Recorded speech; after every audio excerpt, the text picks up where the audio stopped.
تو یہ تو ایک حالت ہو گئی. دوسری حالت وہ حالت تھی اولاد کے نہ ہونے کی. اب یہاں پر ہے ہونے کی.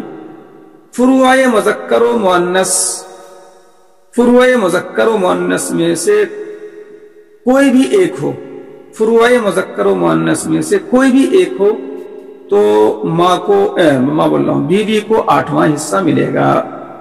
اب فروع مذکر و مؤنث میں سے کوئی بھی ایک ہو، یعنی بیٹا ہو یا بیٹی ہو، پوتا ہو پوتی ہو، کوئی بھی ایک ہو، پر پوتا ہو پر پوتی ہو، دونوں ہو، کوئی ایک ہو، ان تمام میں کوئی ایک ہو، بیٹا بیٹی پوتا پوتی پر پوتا پر پوتی، آپ نیچے تک جائیں، ان تمام میں کوئی بھی ایک، چاہے ایک بیٹا ہی ہو باقی نہ ہو تو بھی بیوی کو سمن، بیٹا بھی نہ ہو خالی بیٹی ہو تو بھی بیوی کو سمن، بیٹا بیٹی نہ ہو پوتا ہو ایک پوتا ہو تو بھی بیوی کو سمن، پوتا بھی نہ ہو پوتی ہو خالی ایک پوتی ہو تو بھی بیوی کو سمن. مال ولدی او ولد الابن، مال ولدی اولاد کی موجودگی میں یا بیٹوں کی یا بیٹے کی اولاد پوتا پوتی کی موجودگی میں بیوی کو سمن ملے گا اگرچہ نیچے تک جائے. پر پوتا پر پوتی لکڑ پوتا لکڑ پوتی کسی کی موجودگی کافی ہے بیوی کا حصہ کم کرنے کے لیے، یعنی سمن بنانے کے لیے. اب اوپر جو ہے یہ احوال ہو گئے، جو حالت شوہر کی تھی وہی حالت بیوی کی ہے، بس یہ ہے کہ حصے کا فرق ہے.